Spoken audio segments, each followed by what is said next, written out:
Los analistas tienen un conjunto de tareas básicas. Cuando decimos analistas, nos referimos a los agentes de información.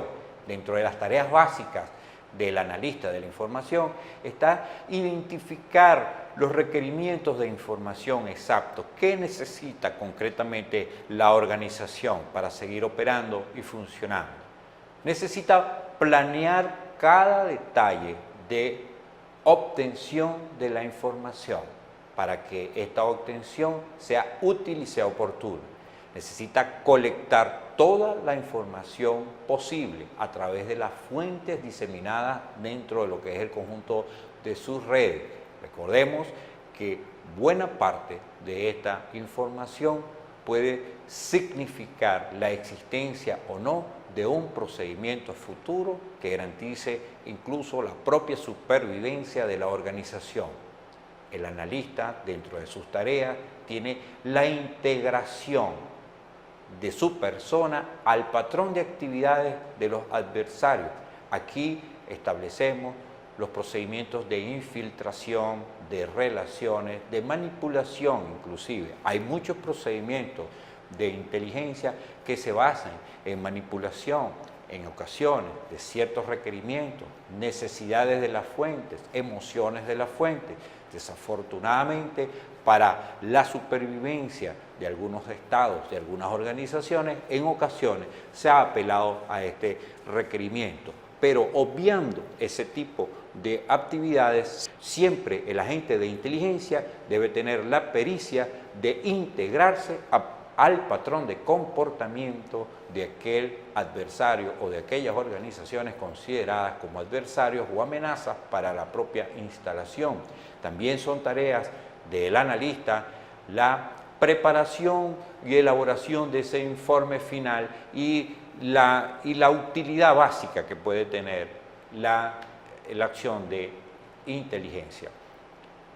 Dentro de las tareas del analista están sus diligencias, las diligencias que él pone en práctica, que no son más que las actuaciones desarrolladas y en las cuales él detalla después en un informe sobre todos los protocolos y procedimientos. En ocasiones el analista ni siquiera va a participar en la toma de una decisión, sino que va a localizar una información esencial que otro organismo como la Dirección General va a emplear en la toma de decisiones.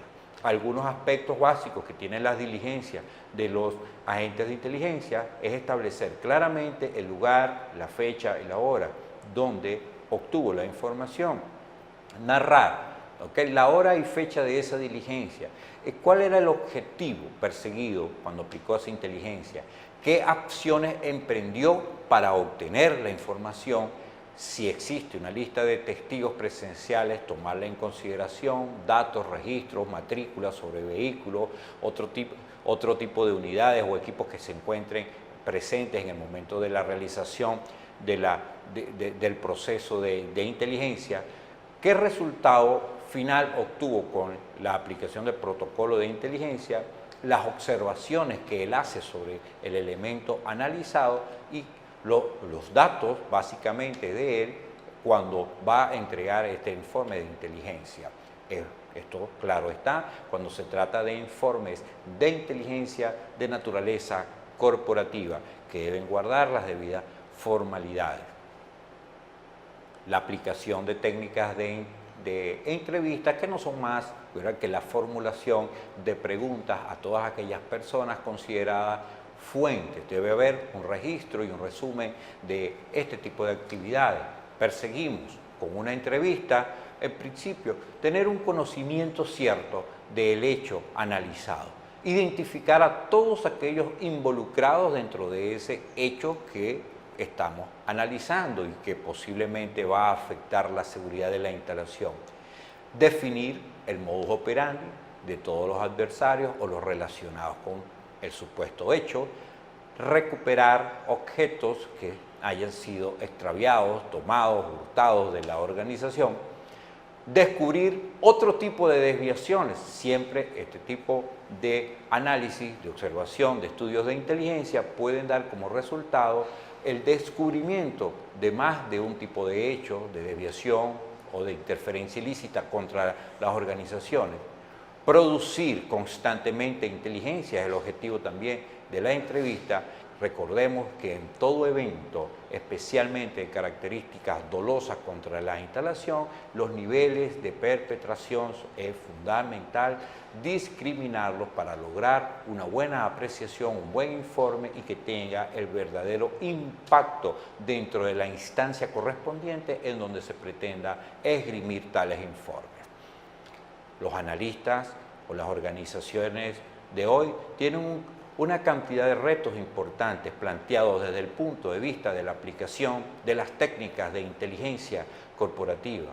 En primer lugar, buscar un rol competitivo y activo a los requerimientos de la sociedad actual. Se puede obtener esto a través de estudios de inteligencia que prevengan a las direcciones, a las gerencias, a las organizaciones del rumbo futuro de nuestra sociedad para poder adaptarnos a ese tipo de cambios. Nos permiten también los estudios de inteligencia hacer una gestión profesional en forma útil, veraz y oportuna de todos los datos y crear organizaciones más sólidas, más competitivas y más seguras. También proyectar una imagen de autoridad, una imagen de consulta obligada para los organismos de seguridad, para las organizaciones de seguridad de las propias instalaciones. Esto es convertirse en una fuente de consulta obligada dentro del esquema de sugerencias para la toma de decisiones futuras. Basar los estudios de inteligencia en procedimientos técnicos, tecnológicos, fundamental y fundamentados en métodos de investigación serios, objetivos, que permitan ofertar un verdadero servicio, un mejor aumento en la calidad de los productos, de las acciones, de los servicios y desde luego lo que nos compete, la materia de la seguridad y supervivencia de la propia organización. Y desarrollar una cultura de trabajo en equipo también es fundamental a través de los estudios de inteligencia. Sus resultados fundamentan el trabajo en equipo a través de la generación de cultura de dirección y cultura de disciplina de las propias organizaciones. Nos permite también los estudios de inteligencia generar una imparcialidad en el esfuerzo de búsqueda de información, tema que hemos